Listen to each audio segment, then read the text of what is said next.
Hi, this is Annette Coleman, and I would like to tell you a little bit about my mosaic process. I'll be focusing in on one of my mosaics called Water Dreams. This was done for a public art commission for the Broomfield Health and Services building, their reception area.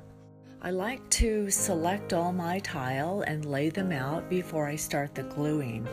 If the mosaics are designed to go over the edge, those are the first things that get glued in.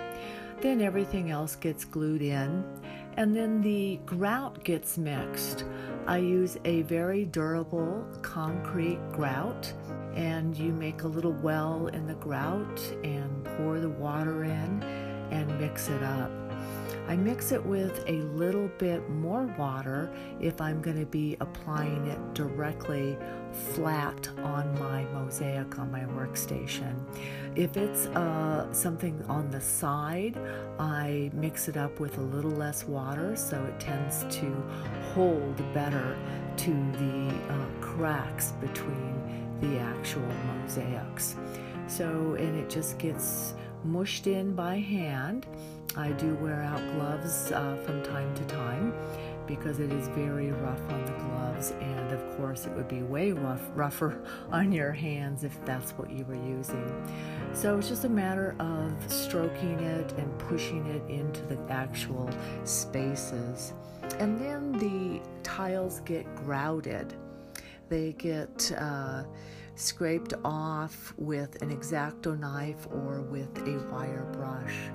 Then the next thing is I put up my paper template that I had used when I cut out the forms. And then the hanging cleats get cut to size right there as part of the installation. And then we put them up. We attach the hanging cleat. It has a little V shape so that the mosaic fits exactly to the wall. When I cut out paper template, that gives me an idea, an exact measurement of where the sister cleat will go on the back of the piece. And then that's put into place using that same paper template. And then the drill holes are drilled and the screws are attached for hanging. The pieces are quite heavy, so we're very careful when we're attaching it.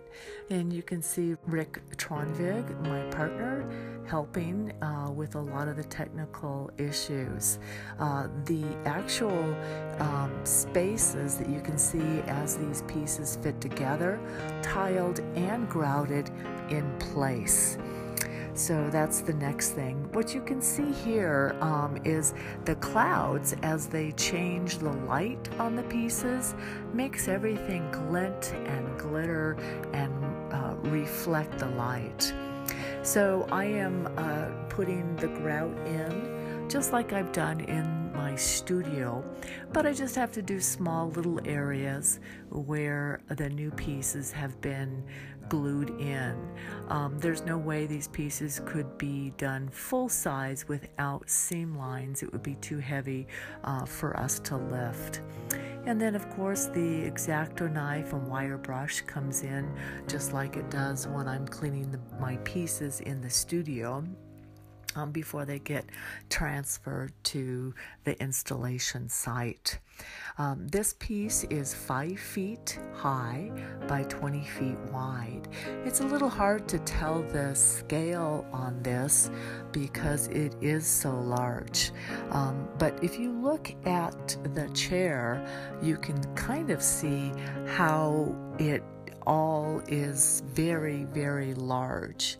And so if you were to be sitting in that chair, you would notice that it is, in fact, quite large.